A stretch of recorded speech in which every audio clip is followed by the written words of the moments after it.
សារដែលសំខាន់បំផុតនោះគឺចូល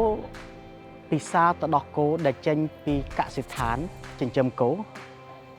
ជាជាងការបរិភោគទឹកដោះគោពីរោងចក្រ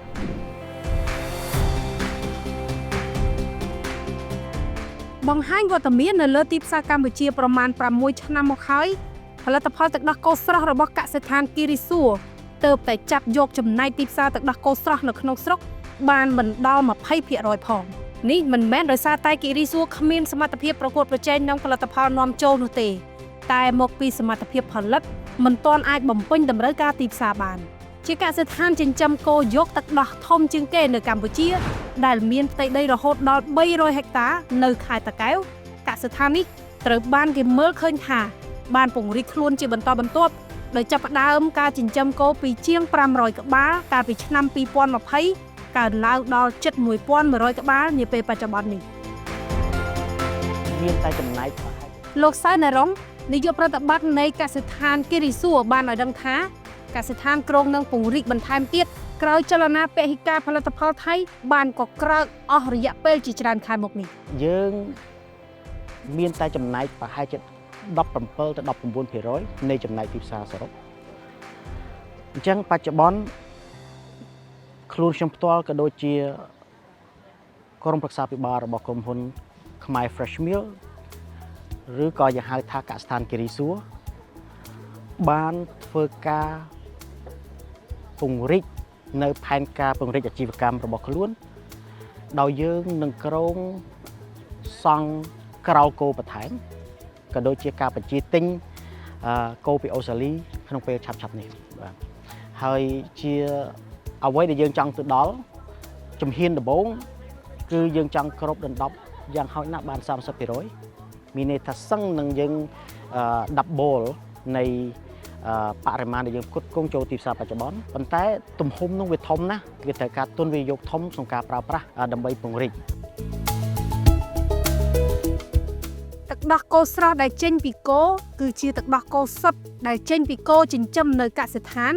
វាមានផ្ទុកនៅសារធាតុចិញ្ចឹមជាច្រើនលោកសៅណរង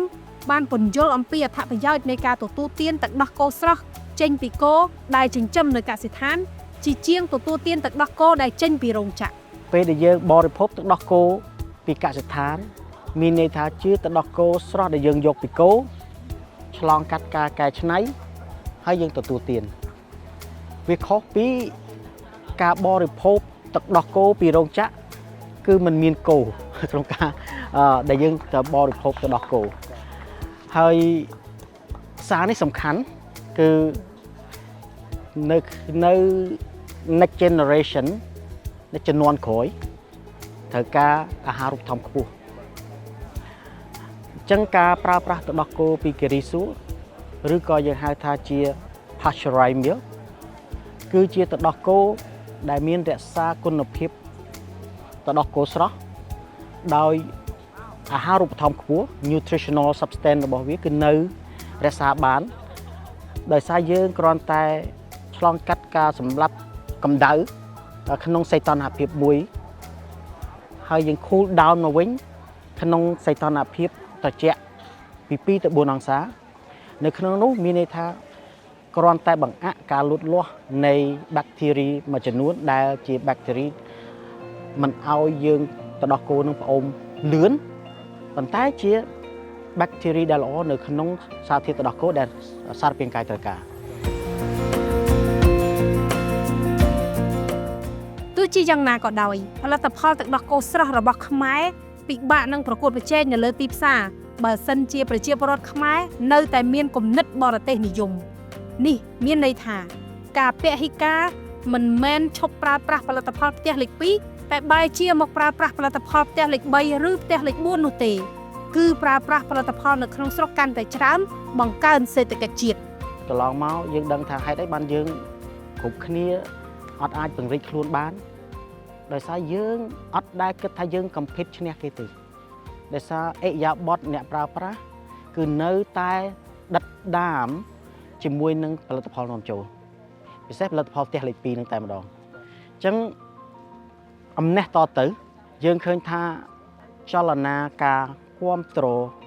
ផលិតផលក្នុងស្រុកវានៅតែបន្តរហូត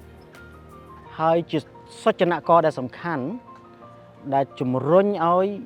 វិនិយោគិននឹងមានទឹកចិត្តក្នុងការពង្រីកខ្លួនបន្ថែមដើម្បីផ្គត់ផ្គង់ឲ្យត្រូវតាមតម្រូវការរបស់អតិថិជនក៏ដូចជាតម្រូវការក្នុងស្រុក